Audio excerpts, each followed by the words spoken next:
Good morning, everybody. Welcome to our Wednesday session of Tea and Toast. Hope you are all doing well this morning. Oh, I can hear an echo. Can you?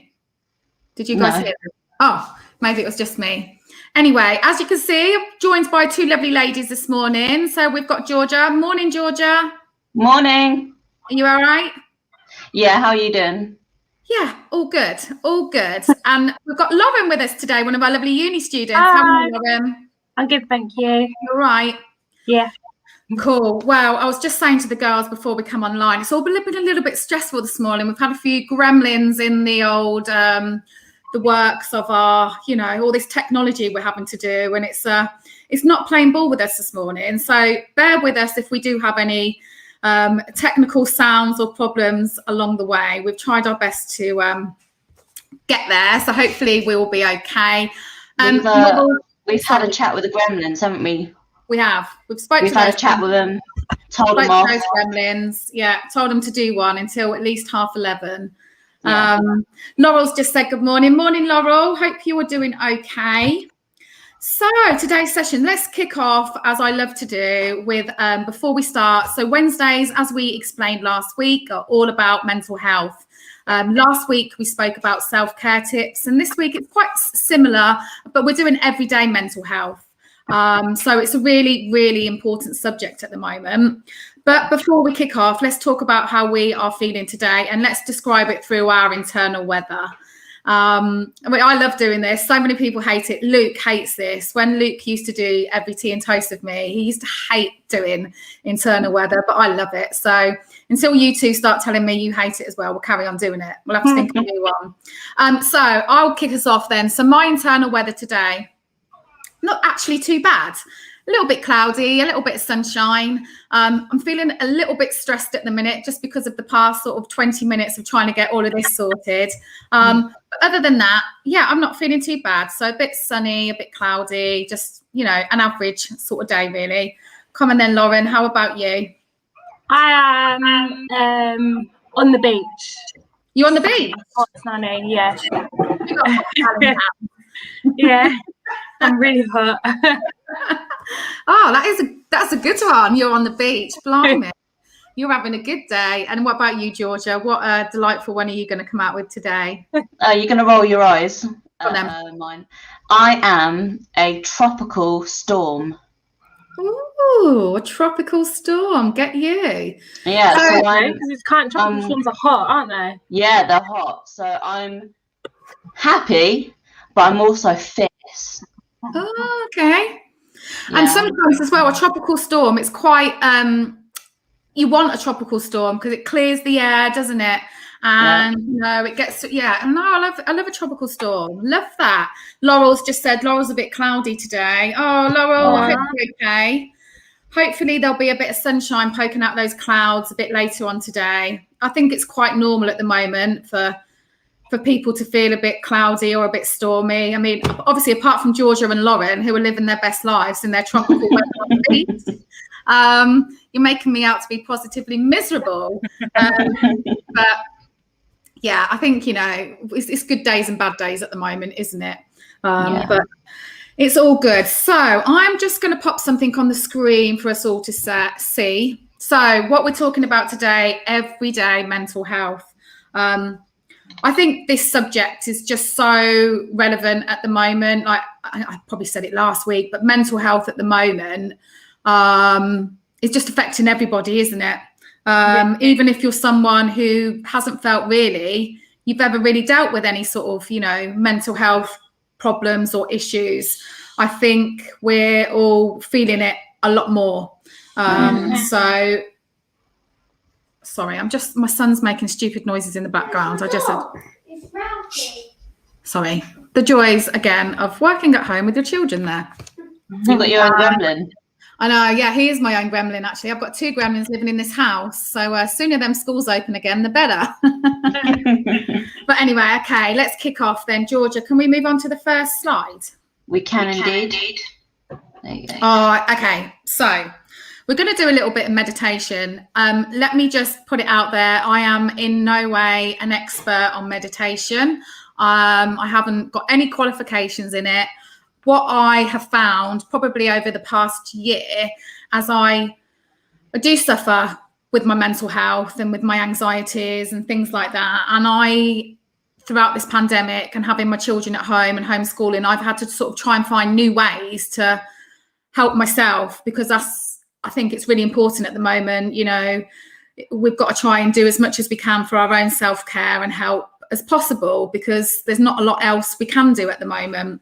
And one of the things that I found really helpful, and something that you actually can do every day, it's so easy, it doesn't cost anything, you don't need any equipment, all you need is your own mind and your own body, is a little bit of meditation.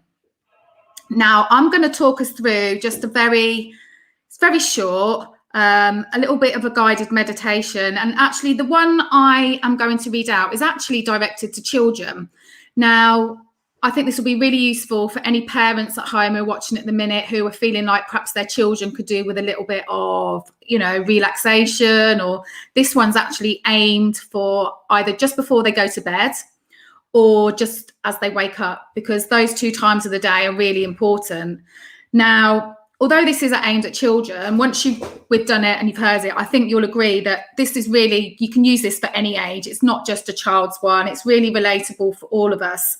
And it's just about how we need to become aware of our breathing and things like that. So, George and Lauryn, get yourselves comfy. Anyone watching, get yourselves comfy. And I'm going to talk us through this guided meditation, and just let yourself go and see where it takes you and how it makes you feel. And we'll have a little chat at the end. So get yourselves comfy and I will start. And this one's called Peaceful Breathing. The subconscious mind of your child is very susceptible and open right before going to bed and right after waking up in the morning. Take advantage of this special time and remind your child how wonderful he or she is, how much they're loved, and how very proud of them you are. These affirmations can make a world of difference and can help ease stress and worries. This guided breathing meditation calms, relaxes, and eases busy minds. Next, we'll focus our attention on details, an important foundation of meditation at any age. And finally, we'll use some feel-good imagery that can encourage your child to use every day. Okay, so close your eyes and take in a very slow, deep breath. Continue breathing deeply and feel the cool air come in through your nose and flow all the way down to your tummy. Feel your tummy expand out as you breathe deeply. Notice how the breath feels as it softly flows in through your nose, into your throat, and further down it goes.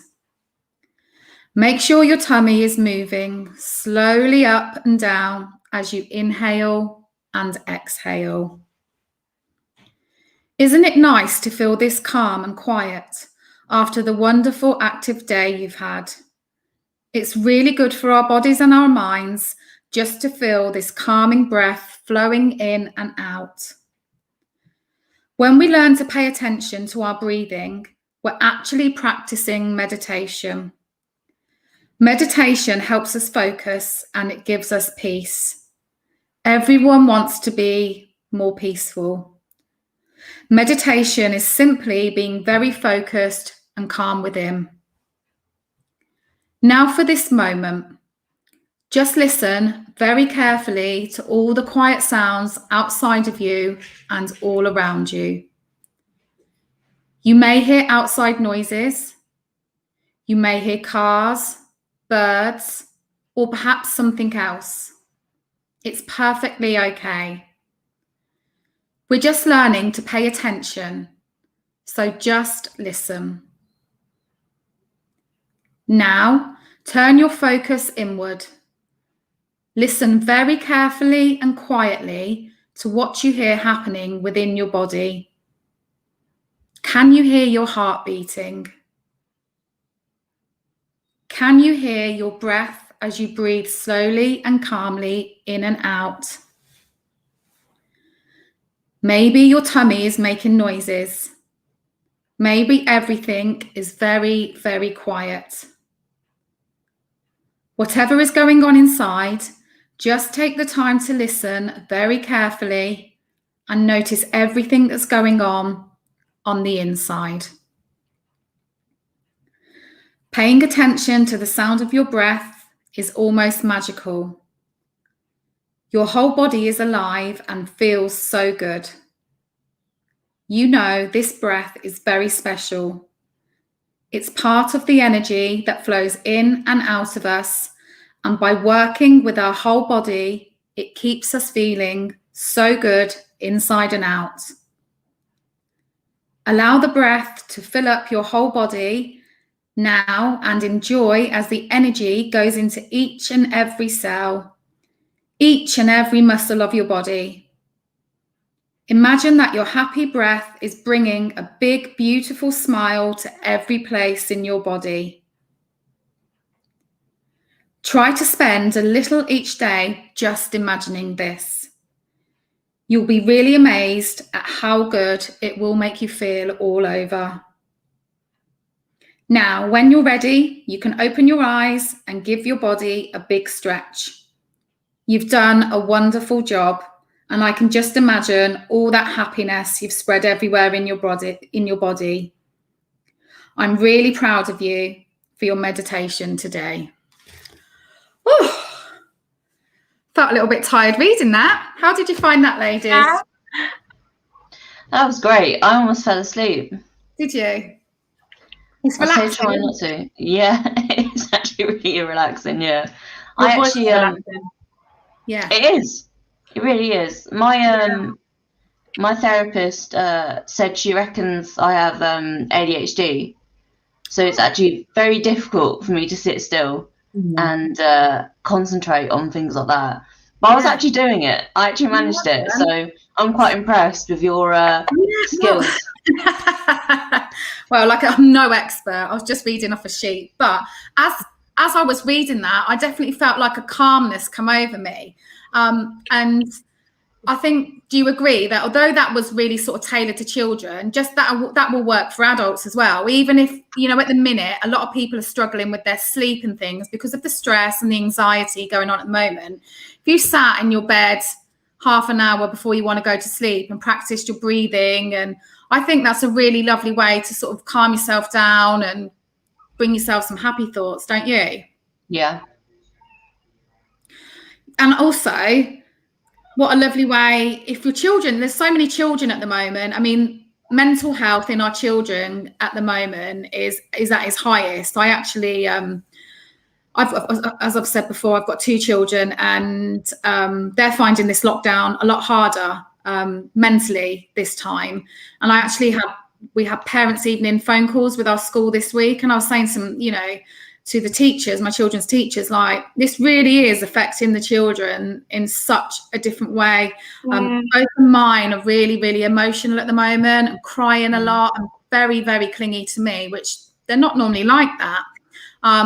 And yeah, I just think why.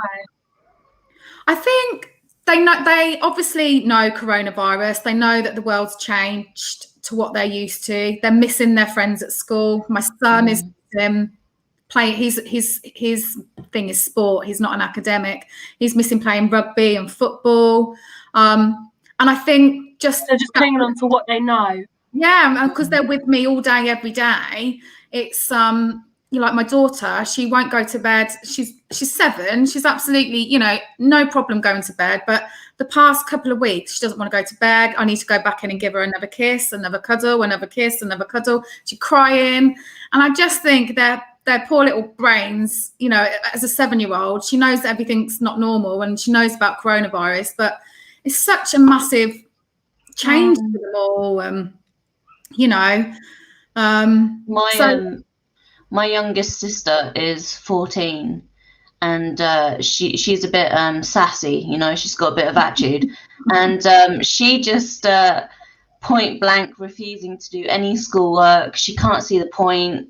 She's like, why should I do this? Like, what are you going to do if I don't? Things like that. I think it's fair on the kids because obviously you've had the first lockdown, and then you've managed to okay, we're going to go back to school, you know, it's fine, you get over it, exams were cancelled. And then they go back to school only to be told that, you know, they have to stay home now. It's just too much back and forth. Yeah. I know, it's mental. It's like, I remember sitting at work with Luke, I think it was about September, and we were just talking about, Luke's got a child as well, and like we both had the conversation, and I said they will never close schools again, because the detrimental impact of them closing the schools has been so huge. Luke was like, no, they'll never close the schools again. And then, I kid you not, on that Monday after Christmas, when Boris said they're closing them till February half term, my jaw was on the floor. I was just like, what? I couldn't believe it. Cancelled again. Well, my son was due to have his SATs this year. They've been cancelled. Oh, wow. But, to be honest, I don't mind that, because I think that's too much pressure on a 10-year-old at school. I don't think it's fair, because like, their concentration levels have gone down. You know, their ability. The thing is, it's not fair. The thing is that gets me is that people have said this over and over again. If we just shut everything down for a month or two at the very beginning, February last year, January last year, then none of this would have happened. So all of this, like you say, back and forth. If they just said, right, the whole country shut down, you know, month, 2 months, we would have been annoyed about it. But then it would have been over. Yeah. But then we might have been like New Zealand, and we'd have been at a concert last weekend. You know, if we'd have done this properly from the beginning, we would have been in a whole, well, it would be in a completely different. They're just trying to have power control, because even like, do you remember when they were trying to get like the curfew on like elderly people and stuff like that? It's just not a nice situation. I know. And I guess the thing is, at the minute, going back to the school thing, is that, don't get me wrong, I'm desperate for my kids to go back to school. They need it. They need to see their friends, their teachers and everything. But this time when they go back, that's got to be it. So it's got to be done at the right time. So as much as I think to myself, you know, they're definitely, but they're not going back after the half term by the looks of it. The earliest they'll be going back is March. As much as like, I think to myself, oh my goodness, how am I going to do this homeschooling for another however many weeks?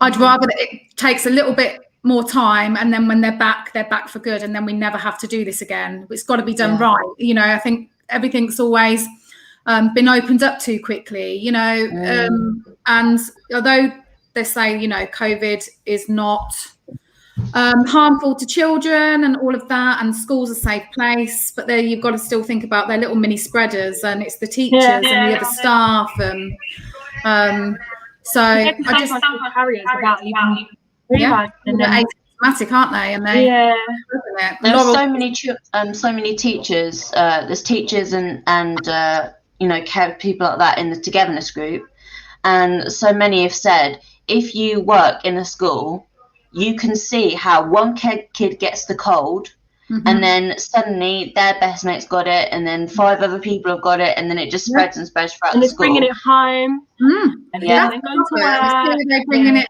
home to.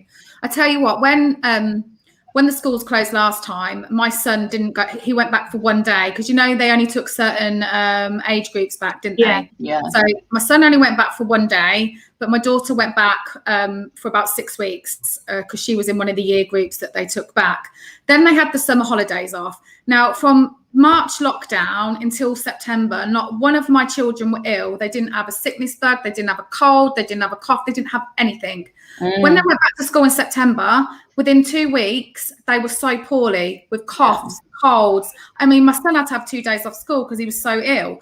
And it just goes to show that especially primary school children, they can't help but spread all the bugs, and you know, it's just they can't social distance. So there's loads of people, you know, we've gone a bit off topic really, but not that it matters. But going back to, there's a lot of anxious parents at home. There's a lot of anxious children. So even if you took 5 minutes out of your day every day to do like a little bit of meditating, or just a bit of breathing, or just something which relaxes both you and them, it's got to be a good thing, hasn't it?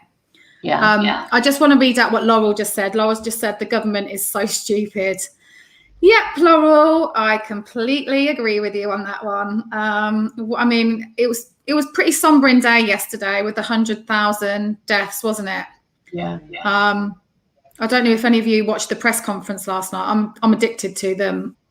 I should stop watching them because I just make my own anxieties worse. But I'm literally like, oh my God, press conference tonight, I've got to watch it, I've got to watch it.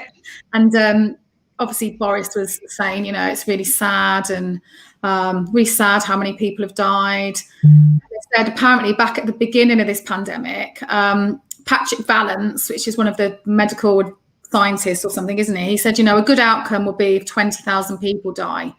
And you think we're over 100,000. It's shocking, really. It's so sad, and it's really shocking that we're one of the worst. I don't know if we're one of the worst in Europe, aren't we? I mean, last week our daily death toll was the worst in the world, our weekly death toll. But it's a sombering thought that so many people's lives have been lost, and actually, probably, I think a lot of them could have been saved if we'd have done things differently. But that's a whole other conversation. That's we're getting more political there. We'll have to do that on another day, which I'm sure we will. Right, I'm sure Bianca would like to be in that one as well. I'm sure we probably won't get a word in edgeway. Okay, let's move back on. So moving on to our next slide, so mindfulness. So pretty much like the meditation that we just went through a moment ago, mindfulness can include everything from meditation, yoga, just taking 10 minutes out of your day to relax by having a bubble bath. It allows you to take time to notice the present moment and ground yourself. You might pay special attention to your thoughts and what you can feel in your body. This is so important. What do you do, Lauryn? Have you got anything, you know, that's your sort of 5 or 10 minutes a day that make you feel a bit more grounded? Or what do you know, do you think to yourself, right, I'll take myself off for a bubble bath, or do you sit down and read a book? Is there anything you particularly like doing? I haven't had a bath in like quite a while, but I like to go on a walk and like listen to a podcast or like read a book. That really like de-stresses and relaxes me if I'm reading a book. Or I think that I haven't tried the bath one though in a while. No, I'm not a bath one either. What about you, Georgia? What do you like to do? I love baths. Well, I love baths. I can literally sit in the bath for like 2 hours. Easy. Really? Yeah. I get so you know those like at Primark you can get like big bags of like bath salts. And I just like whack the whole bag in. I have like bath bombs, I have like bath sherbet, I have like bath everything. And then it's that bath boy. If I go for a bath, I'm having a bath, and that bath is going to be the best bath that anyone has ever had in the history of the world. All out. Yeah, I mean, so I have like bright pink baths. Different colour with all them blooming bath salts and bombs, and you come out like purple or something. Well, my skin always smells so nice because it just lingers, you know. So yeah. But it is really important to practice some mindfulness every now and again. It's, you know, I'm not saying it's something we can all fit into our day every day, but like Lauryn said, especially like getting out the house and going for a walk at the minute because we're all so restricted at home. Getting out in the fresh air and like listening to a podcast. I don't get to do that because when I go out for a walk, my kids have to come with me and the dog. So I'd love to be able just to go, because you're only supposed to go out once a day for your exercise, aren't you? Yeah. Because I'm obviously at home with the kids. The kids have to come with me. The dog comes, and it's normally quite stressful actually, because I'm like, come on, you know. Just like really just I can't relax. If I tried to listen to a podcast or something, I'm sure the kids would be like, Mum. Just like, it's not going to work. But the sound of going for a walk and listening to a podcast actually sounds amazing. Maybe one day when the kids are back at school and I've got a bit of time to myself, I might try and do that. Yeah, okay. Shall we move on to the next one, Georgia? Yeah. Meaningfulness. So meaningfulness is defined as the quality of having great value or significance. Making sure that the activities you take part in are meaningful can really aid your mental health, and you decide what is meaningful to you. This might be helping someone with their shopping, taking an exercise class, or drawing. Definitely. Meaningfulness, another really important one. And like it's just said on the slide, meaningfulness doesn't have to be just about making yourself happy, does it? It's about things you can do for other people as well. I don't know about you guys, but I always love it. You know, whether it's Christmas or someone's birthday, and you know, if you've got someone a really, really lush present and you can't wait for them to open it because you're as excited about watching them open it, you know. So things like that, I love that. I love it when I've got someone a great, you know, even like the kids, when I know what I've got them for their birthdays and I sit and watch them open their presents. I love it, just that feeling and that seeing their little faces. So it's not always just about doing things for yourself. I don't know if you guys got any examples of anything you've done or do. Oh, I find that and just helping out, or helping other people. I think I feel more meaningful than when I'm just doing it for myself.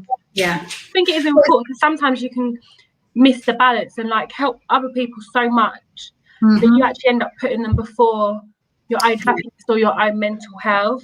So I think there has to be the balance. Oh, 100%. That's a really good point. You've got to get that balance right. If you're giving all of yourself to other people and you've got no time for you, that doesn't work either. Yeah, you end up feeling drained. And you end up feeling resentful because you're thinking, I'm doing all this for other people, but what am I getting for me? So 100% that balance has got to be right. Definitely. What about you, Georgia? I think so. You remember last week we were talking about how you can be mindful of like the places that you shop and things like that, and how it might like impact someone else's life. If they run like a small business, like your money with them will go a lot further. I think that's quite meaningful because you're taking a step back and thinking about the start, isn't it? Definitely. That's really important as well. And it doesn't have to be big things, does it? It's literally like, it could be just, you know, sending your mum a bunch of flowers or sending your best friend a card saying, you know, if you don't live near, like my best friends don't live in Northampton. So I rarely get to see them. And obviously it's even worse now with COVID because you can't do anything or go anywhere. So I like to just send them like a little card in the post, just saying like, you know, miss you, you know, just little things like that. It doesn't cost a lot of money. Just letting people know that, you know, you're thinking of them or things like that really, isn't it? But yeah, I think probably you hit the nail on the head with this one, Lauryn, which is it's about getting that balance with meaningfulness. It's great to do things for other people, but don't burn yourself out and then you've got none of that time left for you. Otherwise, your own mental health is going to suffer, isn't it? That's not what any of us want. So I was doing that quite a lot and I'd just be so burned out, but I didn't actually realize it because I thought I was just being like helping other people, you know, making them smile or believing them. Exactly. No, absolutely. I'm just going to quickly read out a comment that Laurel's put. This is jumping back to what we were speaking about a moment ago. So Laurel's put, the government should really listen to scientists and act on their advice. Oh, 100%, Laurel. I think we're all feeling that. It just always seems to be a little bit too little too late. But hey ho. There's not much we can do about that at the minute, and just try and keep ourselves safe, and hopefully we'll all get through this soon before we all go stir crazy. Okay, shall we move on to the next one?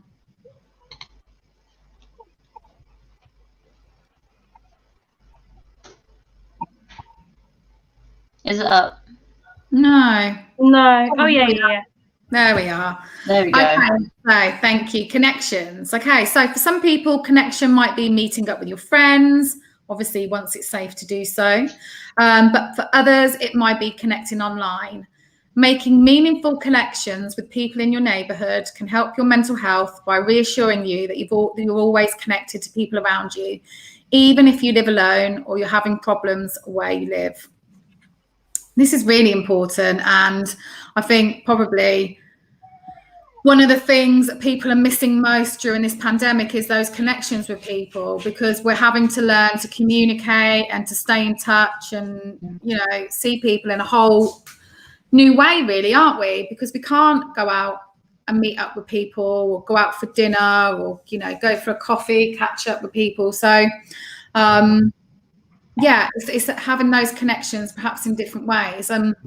Like we spoke about last week, I can't remember if it was on the Wednesday or the Thursday, one of the great things that came out of the Thursday night clapping and the first wave of the pandemic was that you got to know some of your neighbours a bit more.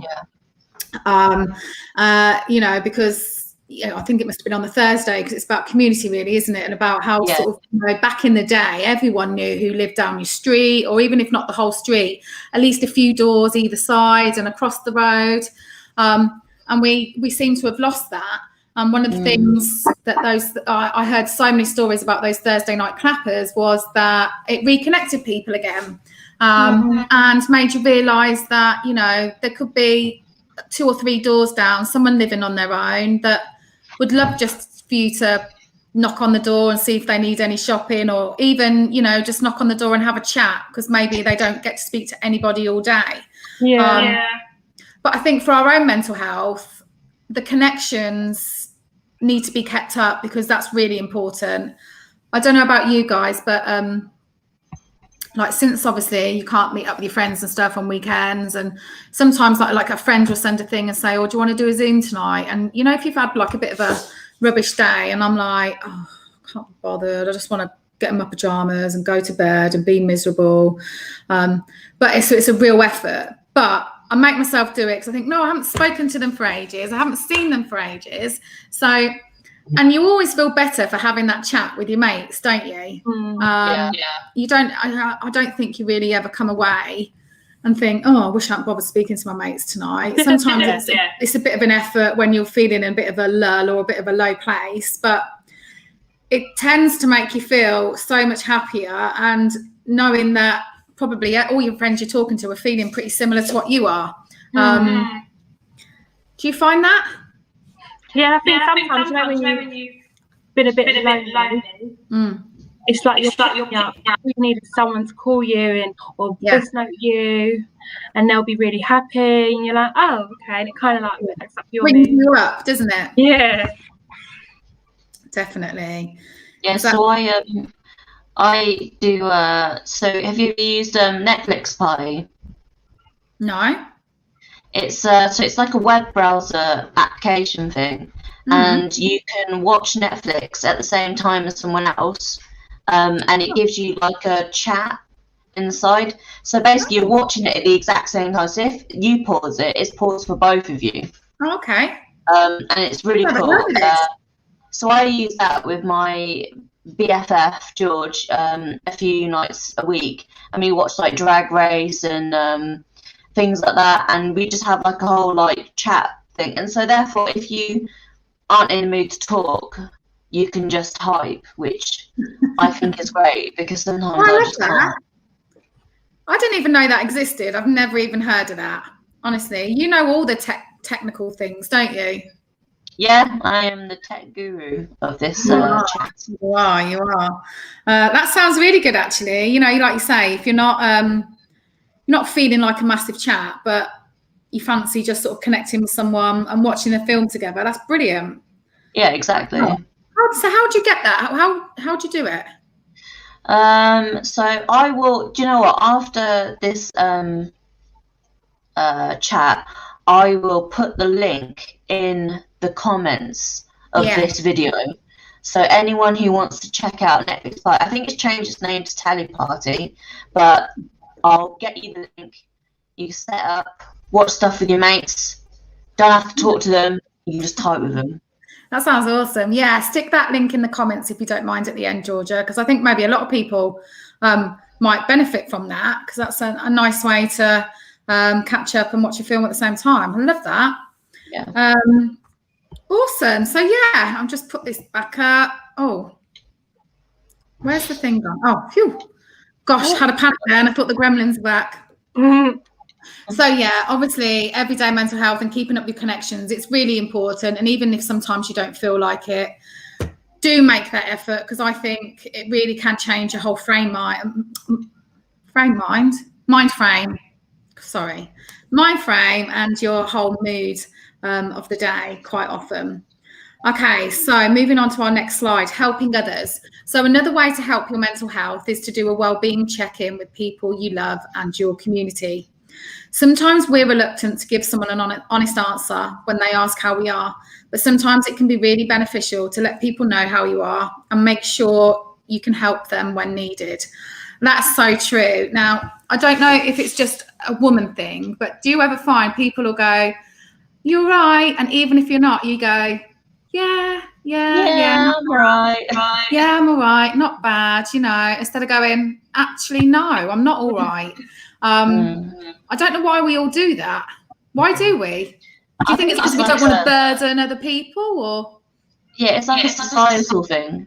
Like, you watch your parents, guardians, whoever, you watch their social interactions, don't you? So if your grandmother is like, "Oh yeah, I'm okay, how are you?" and you know for a fact they're not, then that kind of makes you think, oh, so even if you're not okay, you still say that you are okay, you know, and so you learn that, I guess. Yeah. And I think I'm going to go into social media doesn't help, because on like Snapchat, Instagram, that's what I'm on. So I don't know what you guys use, but like everyone just always puts out their best.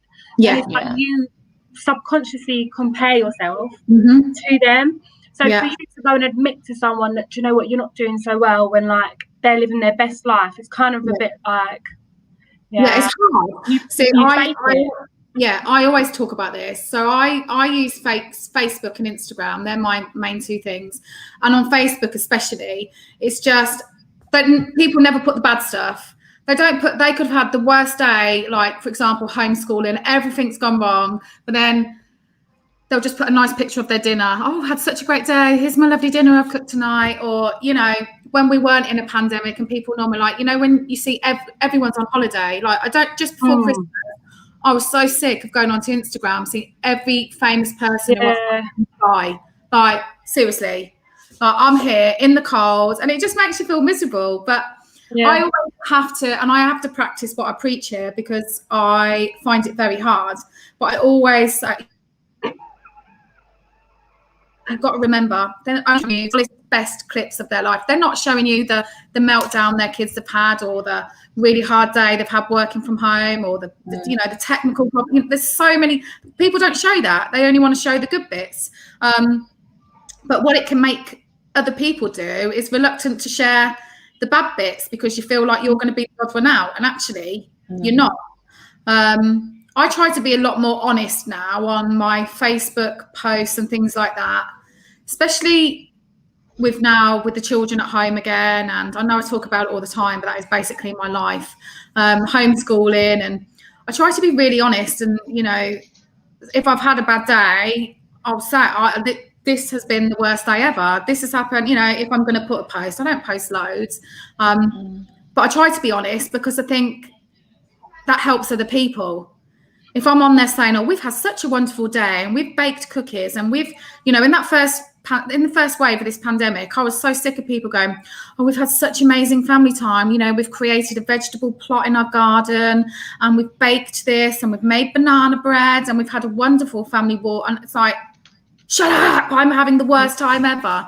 So I am really mindful that a lot of my friends are in the same position as me, are at home trying to work with their kids, and being honest about how you're feeling is sometimes, as difficult as it can be, is really helpful for other people. I know that if I read a post and someone's gone, oh my God, I opened the gin at 3:00 this afternoon because this day has been horrendous. And I'll be like, yes, it's not just me.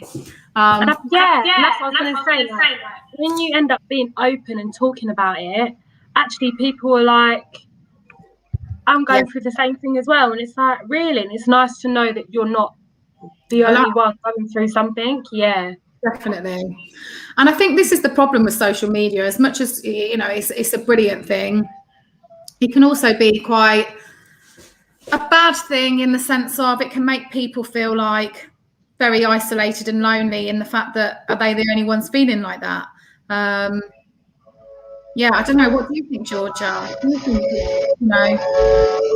Yeah, I think it's a mixed bag, isn't it? Because in some cases, the only time that people can be honest is through social media. You know, it's, say for instance they don't have a necessarily like a safe home. They might not be able to, they might not have anyone at home that they can be open with and honest with and everything like that. So they might only have Facebook to, you know, chat with their mates, or Snapchat or Instagram. But yeah, like you were saying, people only want to put out their best because they just see that from everyone else. So you don't want to be like, oh, actually, I'm going to post a picture of myself, like, you know, in tears with like makeup running down my face, you know, because it's not... Even that, like the whole just posting like yourself, like everyone nowadays, you want to filter. Not that filters are bad, but like you wouldn't. Some people you don't know them without a filter because it's like, do you know what I mean? Yeah, definitely. Yeah, like you wouldn't even recognise them in real life. I had that happen to me a while ago. There was this, I'm not going to say I won't go into complete detail in case, but there was someone who was doing a job for me, and I'd only spoken to them over like Facebook, and obviously you see their Facebook photo, and then they had to come round to my house to drop something off, and literally when I answered the door, I didn't recognise them, and then they went, "Oh, it's me," as though I was like, you know, when you couldn't have been more shocked. I was like, you look, well, that is a great photo you've got on Facebook. You look like a completely different person. So yeah, it's oh, Jasmin.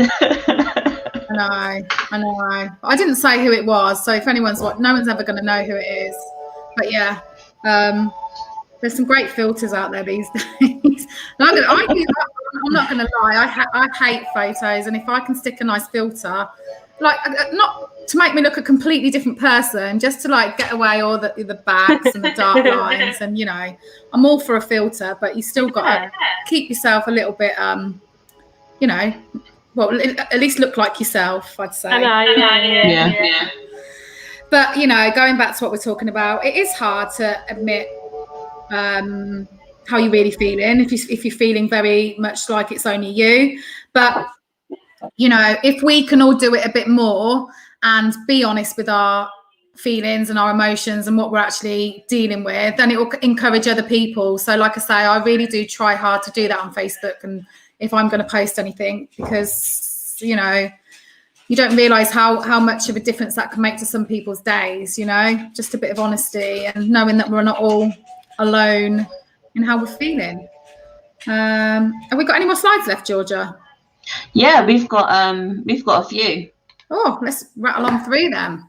Okay, so set up for success. So this is the last one. Yeah. Oh, this is the last one. Okay, cool. Okay. So, like we discussed in Tea and Toast last week, setting yourself up for success is an essential part of looking after your mental health. This ranges from making sure how you have some healthy food in the fridge, you're doing 10 minutes of exercise a day where possible, and your home is organised and you're getting a good amount of sleep. 100%. This is so important. Yeah, and we did go over it last week, but I think when you're talking mental health, we're always going to cross over and talk about things that we've spoken about before, because there's just certain things that have to be in place to try and help your mental health. And I think small things like oh, sorry, go on, Jasmin. No, go on, carry on. I was going to say that small things like your diet and sleep that I found like recently, because I really emotionally eat. So like if I'm upset, I'll get takeaway when I really don't need to be. But it's like that's so important. And even your sleep. But if there are things that you can kind of control, if that makes sense, over like your friendships and things like that. Yeah. Well, that's it. Sorry, it's setting yourself up. So exactly what Lauryn just said. There's certain things we can control and there's certain things we can't. We all understand that. But the things we can control, like what we eat, like whether we're getting a short bit of exercise in a day, and I think most importantly is your sleep, because without a good night's sleep, you can't function. You can't make good decisions in what you eat. You're not going to feel like doing any exercise, and it's just a real vicious circle. And then therefore comes a low mood and feelings of anxiety and depression, and that's when your mental health starts to suffer. So making sure we get decent sleep. And I said it last week, and it's really important that although we're all at home at the moment and we are not got a massive amount of structure to our lives, trying to keep a decent sleep pattern is vital, because we've still got things to get up and do in the day, although it's slightly different. You don't want to get to a point where you're sort of laying awake all night and then feeling rubbish all day, and then you get into a bit of a deep and dark place when you're all out of sorts, can't you?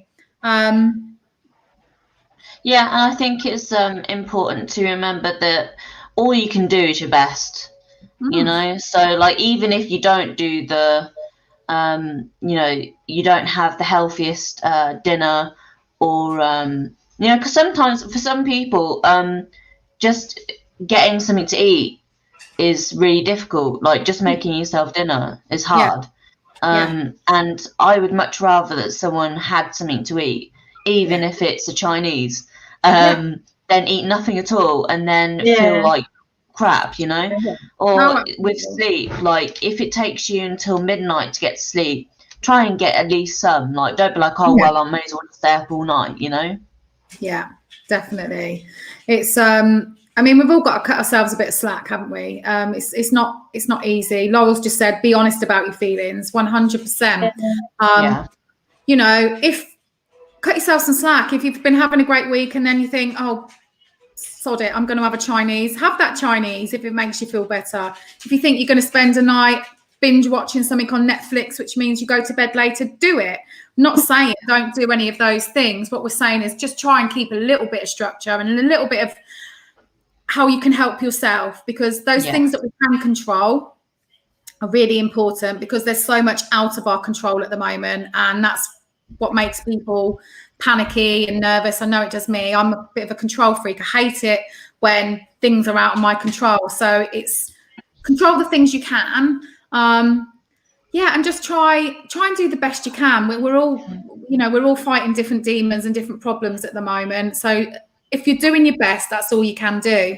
I think. And there's some really useful sort of what do you call them? Like, I guess, programs that the Yard are doing that can help with some of these things that we've been talking about. So we may as well plug some people's schedules while we're here. Definitely, let's do it. So whilst we're talking about mindfulness and healthy, you know, healthy minds and everything, and if you find like crafting is something that really helps you and you're interested in crafting, then we have Crafternoons with Sophia, the creator educator, and they're on Wednesday, Thursday, Friday, 3 till 4. So if you want to join in with those, you can either just watch her online on Facebook if you just join the page, the Yard or Community Courtyard, and you'll be able to watch her on there. If you actually think, do you know what, next week I want to join in with all of the Crafternoon sessions, if you drop a message to us at the Yard, and Sophia will be able to get any of the, what's the word? Not equipment. Packs, kits. The whatever it is you need for those. I can't even think of the word. I'd say like a kit, like a crafting kit. Crafting kit. So whatever it is she's making that week, and you haven't got the materials at home and you want them, drop us a message and we can get them sent out to you, so that, you know, you can join in with Sophia and join in with those. So they're really lovely sessions to do if crafting is your thing. Has anyone got the program up in front of them? Because I haven't. Hold on, bear with me. This is I need to. I've got it on my phone. So bear with me. Oh, I think I might have gone past it. Sorry, this is not very good. Did you say it's at 3 o'clock or 2 o'clock? 3 till 4. Okay, so we have Crafternoons are Wednesdays, Thursdays, and Fridays from 3 o'clock till 4 o'clock. Yeah.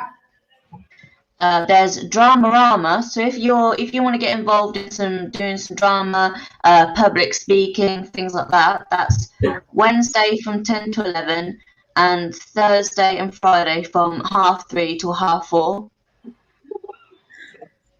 And then we have our yard camp. So as we're speaking about exercise, obviously is really important. We have our yard camps with Luke, and they are on Wednesdays, Thursdays and Fridays, 4 till 5. And if you can't make that session, there's actually another session later on, 7:30 till 8:30.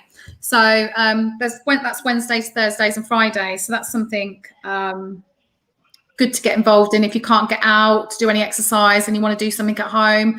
And Luke's covering all different ranges and abilities. So don't think to yourself, oh my gosh, I haven't exercised for years, I can't do it. Or he's catering for everybody. So that's a really great one to get involved with.